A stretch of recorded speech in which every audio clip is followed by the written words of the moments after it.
गिबियावनो खुलुमबाय साफ्रोमखौबो दिनैनि मोनसे गोदान भिडिअआव गोसो गोरबोजों दुंब्रुदै बरायना लाहरनाय जालायबाय। दायो दंफैयो माने बे जोंनि बाटासिपुर मिलन गेजेर गोजौ फरायसालि माने गोदो आं फरायनानै थांनाय गोदो आंबो बेयावनो फरायदोंमोन। ओमफ्राय दायो माने बेवहाय वायरिंनि खामानि सोलिगासिनो दङ। दाख्लैथ' माने खामानिया कमप्लिट जायाखैमोन नालाय दिनै आरो बोथोराबो बिराद मोजां अखा फ्रि फ्रि हादों थान्दानो खामानि मावनो बिराद इन्टारेस्ट जादों माने दिनै।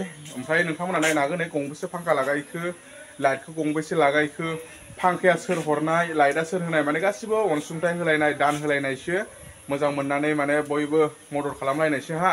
नोंथांमोनाबो सोरबाफोर गोसो गुदुं जायोब्ला हरनो हागोन बे सारमोननि नैबे स्कुलावहाय फांखाफोरखौ गंसे गंनै दान हरनो हागोन। आंबो हरगोन र' सम सफैब्ला गंनै हरगोन आंबो। ओमफ्राय दायो माने फांखाखौ लागायगासिनो दं नायनो हागोन नै गंबेसे लागायखांखो। थ' नोंथांमोन दायो फांखाखौ नैयाव गंसे गंनै गंथाम लागायजोब्बायानो माने 10टा फांखा इयावहाय लागायबाय ओमफ्राय 6टा लाइट लागायबाय। जोंना नै मिस्ट्रिफ्रा खामानिखौ एकदम मावगासिनो दं रेस्ट गैयै। नै दा इयावहाय फांखानि कानेक्सनखौ होगासिनो दङ। ओमफ्राय ओरैजाय माने लाइटनि वायरिंखौ बोगासिनो दङ। नायनो हागोन नै नोंथांमोन 10टा फांखा लागायबाय बेयाव। फांखाया दिनैनो गिदिंजोबगोन दिनैनो माने कानेक्सनखौ होजोबगोन। ओमफ्राय माने जोंनाथ' दा बोथोरा ओरैबायदि माने नैबे गोजां बोथोर मोनहांहाङावसो माने ओरैबायदि गरम जागासिनो दंना बेनिखायनो माने क्लास लानायाव जोबोद उसुबिदा जादों माने नैबे स्कुलावहाय। बेनिखायनो माने दायो फांखाखौ लागायगासिनो दं। सारमोनाबो जोबोद खस्थ' मोनदों माने गरमनि थाखायनो गथ'फ्राबो उन्दै उन्दै फंबाय बिनानाव गथ'फ्राबो बिराद खस्थ' मोनदों। बेनिखायनो माने फांखाखौ लागायनाय जाबाय। मोनसे रुम दंबावो मोनसे रुमावथ' सिलिंआबो जाबावाखैसो सिलिंखौबो बानायनांगौ ओमफ्राय आरो बेयावबो वायरिं खालामबावनांगौ दङ।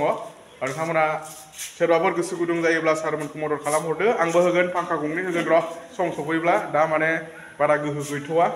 आं जेब्ला गोहो जागोन अब्ला आं गावनो होफैगोन इसोरनि अननायाव जुदि साक्सेस जायोब्ला।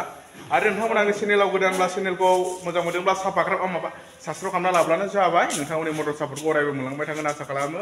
दायो माने वायरिंखौ खालामगासिनो दङ दिनैनो कमप्लिट जागोन। दा फांखाखौ वायरिंखौ दानखौ लागायजोबखांबा नोंथांमोननो देखायबावगोन खेनसे नायलांबाय थाब्लानो जाबाय। आरो नोंथांमोनाबो जुदि फांखाफोर लागायनोब्ला वायरिं खालामनोबा लेंहरनो हागोन जोंखौ डिसक्रिपसनाव नाम्बारखौ होनो हागोन कन्टेक्ट खालामबानो जाबाय। आङो जि खामानिखौ रोङो बेखौ मावगोन रोङिखौथ' आरो अहा दुगा बुंना लानोना। बिदिब्ला जागायलांबाय थानि नायलांबाय थाब्लानो जाबाय। ओमफ्राय जों फरायब्लाथ' स्कुला बिथिं नङानोमोन बैजोंसोमोन आरोना सिगांजों ओरैजाय माने हाइ स्कुल खाथिजों गोलावमोन आरो। ओमफ्राय नैबे रुमखौ माने जोंहा बिस्वजित सार बिथाङा हरनाय ओमफ्राय नैबेखौहाय प्रमद बर' सारा हरनाय आरोना। ओमफ्राय आरो माखासेफ्राथ' बिदिनो गामिनि रायजो राजाफोरनिफ्राय अनसुंथाइ बियै बियै बानायनाय माने अनसुंथाइ लानानै बानायनाय। बे बाटासिपुर मिलन गेजेर गोजौ फरायसालियावनो फरायनानै गोबां फरायसाफ्रा बारग'लांबाय। ओमफ्राय दायो माने नैबे क्लास रुमावहाय गरम बोथोरनि थाखाय माने क्लास लानो हायैनि थाखाय बेयाव माने फांखा लागायगासिनो दं। दायो फांखाखौथ' लागायखांबायानो दायो माने सुइस होबानो गिदिंसिगोन आरो फांखाया। ओमफ्राय दायो लाइटनि एसे खामानि दंबावो।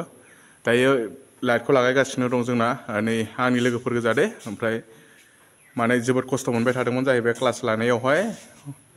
दायो माने नैबे गोजौनि बर्डआ फांखानि जाबाय गाहायनिया लाइटनि जागोन आरोना। बेसेबा बोसोर माने 25 बोसोर जानो थांगासिनो दं दायो नैबे स्कुला। ओमफ्राय जोंहा 25 बोसोर सेलेब्रेसन दं आरोना जोंहा नैबे स्कुला डिसेम्बरनि बेसेबा थारिखआव जागौमोनथाय बावबाय आङो। बाटासिपुर मिलन गेजेर गोजौ फरायसालि थ' नोंथांमोन नायनो हागोन नै दायो माने फांखाया फाइनालि गिदिंबाय कानेक्सन होबाय। ओमफ्राय लाइटनिल'सै कानेक्सना लाइटनि कानेक्सनखौ होबानो जोब्बाय। बर्डआ गोजौनिया फांखानि जाबाय गाहायनिया लाइटनि जाबाय। गिदिंबाय नै दासो ओंखारलांनोनो बाबाय माथो लाइन थांलायबाय। बरिया गोसोबायदि क्लास लानो हासिगोन एबार सारमोना लाइना जुदि डिस्टार्ब होआब्ला हाजार गरमब्लाबो। 10 थाखा फांखाया जिबायदि बारा हिउ हिउ एसि लागायनाय बायदि जाबाय। थ' नोंथांमोन बिदिब्ला भिडिअखौ बारा गोलाव खालामलासिनोसै। गोजोन्थों जय बर' हारिनि।